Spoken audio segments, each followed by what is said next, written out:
now. Alex Wilcox coming to you live from the sidelines of Notre Dame Stadium. Well, it was a win. That's about all the Irish could say as they knock off Ball State 24-16. And I'm WHME Sports Director Chuck Freeby. The number 8 team in the country certainly did not play like it today. Notre Dame somnambulant. They sleptwalk through most of this one, and to the Cardinals' credit, they came to play. Nevertheless, the Irish improved to 2-0. Let's bring in Tim Prister of Irish Illustrated, and we'll get right to the highlights. And Tim, the first play we're going to show isn't necessarily the greatest indicator of what was to come, because it's a 42-yard run by Jafar Armstrong, but the Irish only ran for 77 yards the rest of the day. Yeah, Armstrong and Tony Jones early on, they were both averaging more than 6 yards per carry, but as the game progressed, they did less and less. I give Mike New, the head coach of Ball State, a tremendous amount of credit. Notre Dame should have been able to physically beat up that defensive front for Ball State. They went from a 4-3 to a 3-4. They were smaller, but as the game progressed, it just became that much more difficult for the Irish ground game. Armstrong would punch it in a few plays later to give the Irish the 7-0 lead. And then in the second quarter, third down inside the 15, Brandon Wimbush scrambling outside the pocket, trying to find someone. And then he just takes the really bad sack on this play, loss of 10, and then to add insult to injury, Justin Yoon then missed the field goal. You know, it was obvious that they came into this game not wanting Brandon Wimbush to run as much as he did last week and take those hits. But if that's the approach you're going to take with Brandon Wimbush, you might as well play Ian Book, because then you play to Book's strengths. Wimbush is not an effective passer of the football unless he can run. They had a little more success in the second half, but man, he had 3 interceptions and threw so many passes up for grabs. We'll get to those. After a Notre Dame turnover on downs, Nick Coleman breaks up the pass. It's picked off by Jalen Elliott.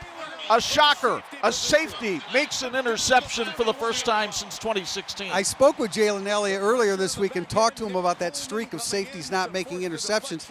He didn't want to hear about it. Well, he had 2 today.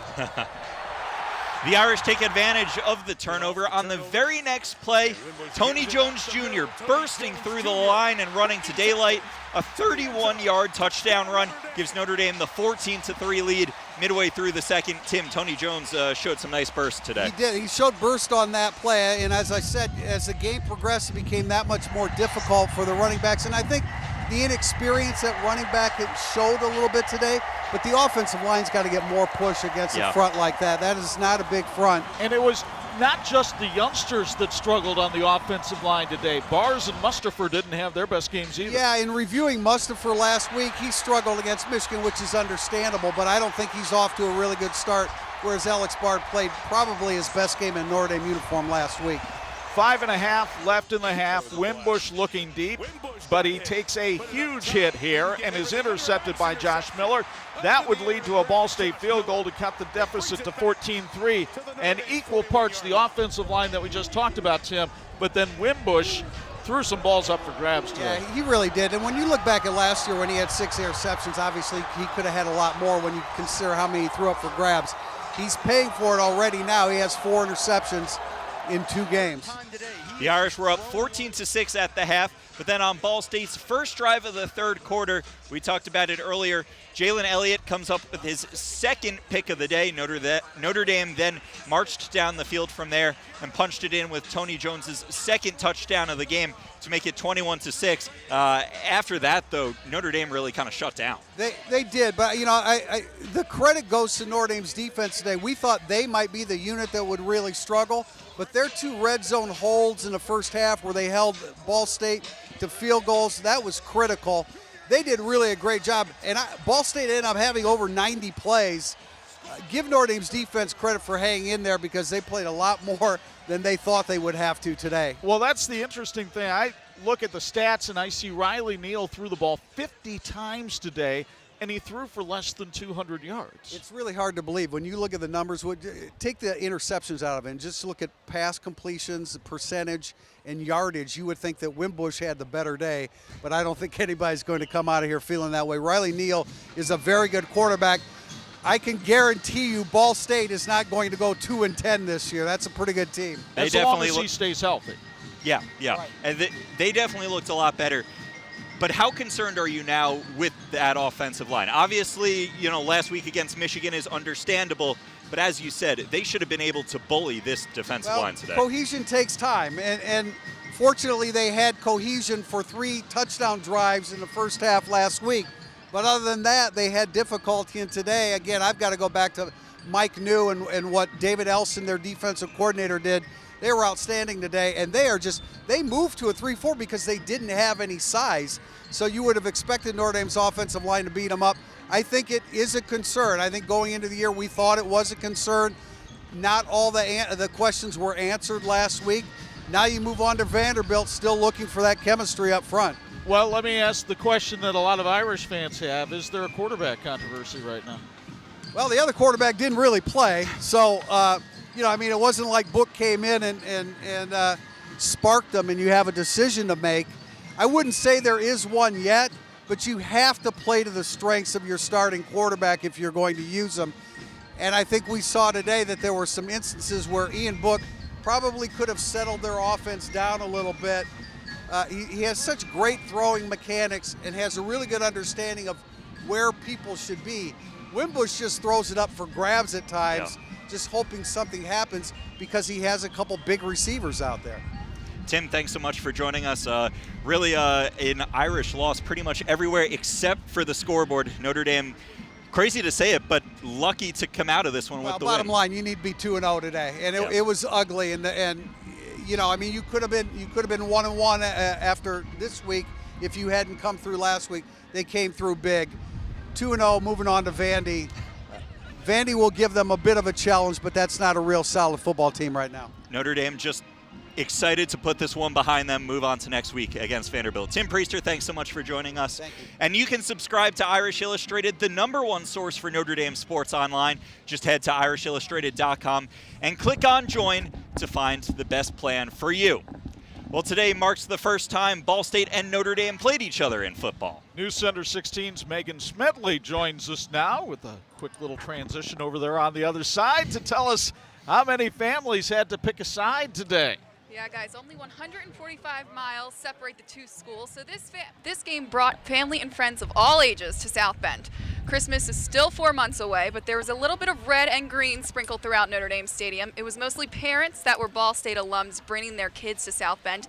The kids, however, were all Irish fans, some kids having to pick a side, while other fans saying the tailgating scene was a party between everyone. One former Ball State player even had some high hopes for the game. I like Notre Dame, but I'm probably going to go to Ball State. But I just like Notre Dame more, I guess. I don't know. We tailgated over in White South, and it was awesome. There's Notre Dame fans, Ball State fans, and everybody just got along. It was pretty good. There's always a chance, yes. I think we're going to win 42-37. High hopes, for sure.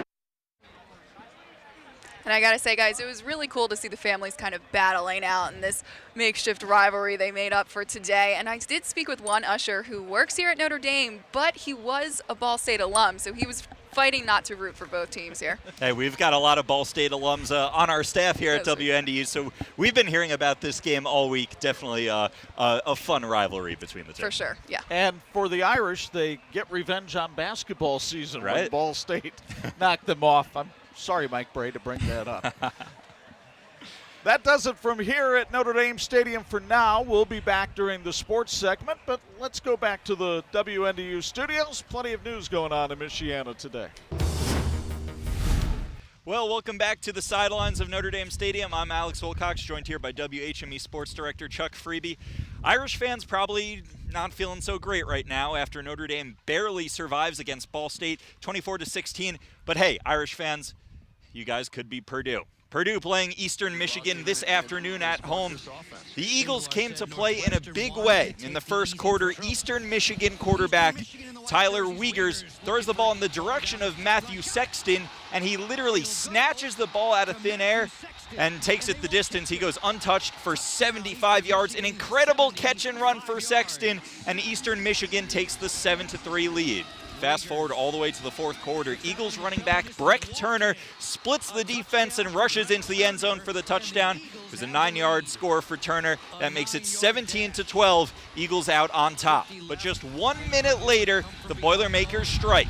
Purdue running back DJ Knox gets the ball and waltzes his way into the end zone. The 45-yard touchdown run gives Purdue the lead 19-17, but Purdue ended up losing this game as the Eagles hit a field goal as time expires to win it 20-19. Purdue drops to 0-2 this season. Meanwhile, Michigan taking on Western Michigan today, and Jim Harbaugh and the Wolverines had no problems with the lads from Kalamazoo because Michigan was able to get the running game on track today. Higdon goes the distance here on a 67-yard touchdown run, and the Wolverines never look back. The defense flustering the Broncos and coming up with a big pick here. Michigan had it in cruise control from that point on, and the Maize and Blue win it going away today, 49-3. The Cubs currently are in Washington right now. This one's in the 7th. They're down at 10-1. Max Scherzer just dealing for the Nats. The good news there is that's game 1 of a doubleheader today in our nation's capital. And what about the U.S. Open Women's Championship today? Serena Williams taking on Naomi Osaka. And Osaka would get the early break when Williams hits one of her 4 first-set double faults on game point. That put Osaka up 2-1. Serena was trying to get back in the second set. Watch her work the baseline here and then execute the nifty drop shot for the winner. She'd get a break, go up 3-1. But the second set was filled with controversy. There was a code of conduct warning for coaching during a point. And Serena Williams got a second warning after she slammed her racket on the ground here. 2 warnings get you a point penalty. So Osaka starts 3-2 love 15. Williams not happy. And Osaka would get the upset, knocking off Serena Williams in the U.S. Open Finals. The 20-year-old Naomi Osaka was only 5 years old when Serena Williams won her first title. And the emotions flowing for the young woman from Japan today as she wins at Arthur Ashe Stadium, upsetting Serena Williams. Congrats to her. And, of course, the big story today, once again, Notre Dame coming out on top of Ball State. An ugly, ugly, ugly win from the very beginning. This one had the looks of a letdown game, and the Irish came out and played like it. Yeah, we were told that the focus of this team was good. We were told that they were following the process. We saw virtually no evidence of that after the first drive. Give Ball State all the credit in the world. They came in here with a terrific game plan, and they executed it well. Their quarterback, Riley Neal, while he did not put up scintillating numbers, made good decisions and good plays and kept drives alive not only with his arm but with his feet. And it was also nice to see a couple of local players see the field. Danny Pinter, I thought the young man from Adams acquitted himself quite well at tackle today. The Irish, they would get pressure on Neal, but he wasn't giving up sacks. No. And then Zach Ricketts from Bremen had to come in when one of the Ball State starters got hurt. And Ricketts did a pretty good job at guard. It took him a couple of plays to get his feet about him. You could see some nerves out there, but he got going. So it was nice to see those local players play well. But if you're looking at things from the Notre Dame perspective right now, it's still like a game of Jeopardy. You've got more questions than answers, really. Yeah. As you take a look at this team. 24-16 the final today, though. The bottom line, they're 2-0. You're still undefeated. Exactly. A win's a win. You already know what Coach Kelly's going to say. It's hard to win games in college football. You can pretty much just script that from there. And kind of a weird day for Brandon Wimbush as well. He sets a career high with 297 passing yards, but has 3 bad interceptions. Just questionable decisions, throwing the ball late over the middle. Of course, though, the Irish get the win, and they are 2-0 on the season, heading into next week's matchup with Vanderbilt. That'll do it for us here from the sidelines of Notre Dame Stadium. For Chuck Freeby, I'm Alex Wilcox. We'll be back after this.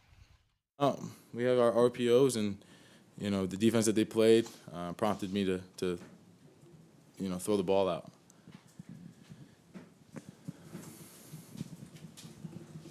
Brandon, did you talk to the offensive line at all? Both Sam and Alex said they'll tell you they're going to do better down the line. Some of that you probably feel lands on your shoulders whether it should or not. Did you talk to the offensive line at all about the pressure that their defensive line brought the whole game? Yeah, we spoke about it. I think we all have to do our part in being better. That's me protecting myself, getting us in the right protection, and I have no doubt that my guys up front are going to do their job, and that's never an issue for me. So, those guys are the leaders up front, and I know they'll take it as a responsibility to get better and improve each week. So, Brandon, I saw after one play, a Ball State guy was shoving Liam, and you gave him a shove back. Was that just to let Liam know that you have his back, or are you letting out a little frustration there, or a little bit of both? That's my guy. I got to protect him, and he protects me. I got to protect him, and just showing some fire. Just trying to show some fire for the guys, get a little energy going, and like I said, I'm going to protect my linemen. You've got Tavon Coney back here. Drew, if you want to go stand up in the front here by the window. Brandon, you right here. You talked about only having one game to evaluate of their new defense and new defensive front. Were the pressures coming from areas that you hadn't seen? Were they mixing that up as the game progressed? A couple of times they did bring in some new blitzes, and you just got to adjust. You got to use your knowledge and the things that you've been taught maybe previously, and get yourself protected. But I think for a majority, in the most part, we've seen all their looks, and we were able to protect it up. All right, and that was Irish quarterback Brandon Wimbush. But we're going to go on to Megan Smetley now. Today's game saw a lot of firsts. As we said, the first time Ball State and Notre Dame played each other, but it was also the first game for many people. News Center 16's Megan Smetley joins us now with how some kids took in their first experience at Notre Dame. I got to tell you, Kim, it was a tale of two crowds from last week to this week's parents bringing their little ones out for their first Irish experience. Little kids decked out in green today, getting their chance to step into Notre Dame Stadium for the first time. While it was mostly kids experiencing Notre Dame for the first time, even the parents getting in on the fun. For many parents, it was a chance for their kids to see their alma mater, whether it was Ball State or Notre Dame. Well, it's funny because his mom let us take him to his first basketball game for Notre Dame against Ball State last year. And so we're hoping for a different victory outcome this time. I come with the game with Mommy and Dad and Mama. I know, it's a lot of fun. It's fun to share this experience with her where Mommy went to school and where her daddy went to school. And as I said, this was the first game for many people. I spoke with one family who came all the way out from Hershey, Pennsylvania. I asked if they brought me any chocolate. They didn't have any. So, Kim, I'm coming back empty-handed for you. That's not what I wanted to hear, but I can accept that. That's okay. I tried. Thank you so much. Here we go. We're going to come the crowd. Whether it's new food or new gadgets, Notre Dame tailgaters never disappoint. News Center 16 took you out to the lots in preparation of today's matchup against Ball State. Our Joshua Short took to the tents early and spoke with fans of both teams who spent their morning getting hyped up. And as you can catch us next week, we'll be back in those lots as the sun rises when the Irish take on Vanderbilt. And coming up, Courtney has a last check of weather. Now we're going to head to Irish head coach Brian Kelly.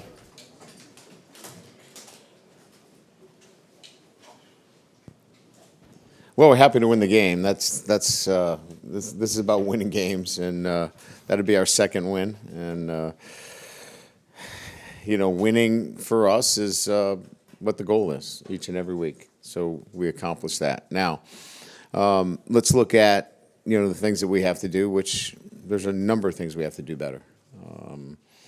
First of all, is we've got to coach better. We got to prepare our football team better, and that starts with me. I got to prepare our team better.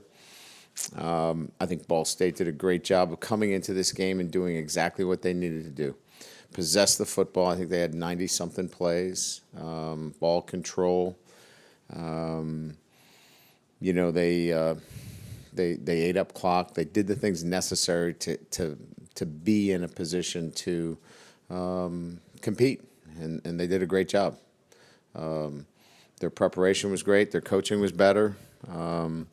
And so, as we look back on what we have to do better, we have to prepare our football team better. Our players have to bring a little bit more energy to the game. That's on them. They know that. So we go into a game like this with we're happy to win, but I've got to prepare our team better. We've got to coach them better, and our guys got to come with more energy into this kind of game. Ball State did a great job with their game plan and what they needed to do to make this the kind of game that it was. And we'll learn from it and move on, get ready for Vanderbilt. Brian, you're in the front. On the energy aspect, a couple of your players mentioned that they felt like Ball State just had more of it. How do you sort of try to coach that out of your guys during the week? And I got the sense that you felt like that wasn't going to be a question for you guys coming into today. No, I didn't think it was either. I think that, the first couple of days, I think that they were, bouncing back from Michigan. I thought that Thursday was a good day for them, but I obviously didn't do a good enough job of getting them and getting them up to play at the level that they need to play. So, each year's new. You get new experiences with different guys, and you know which buttons that you have to push as you get a chance to know your kids a little bit better in these circumstances. So I know our team a little bit better after this game, and we'll make sure it doesn't happen again.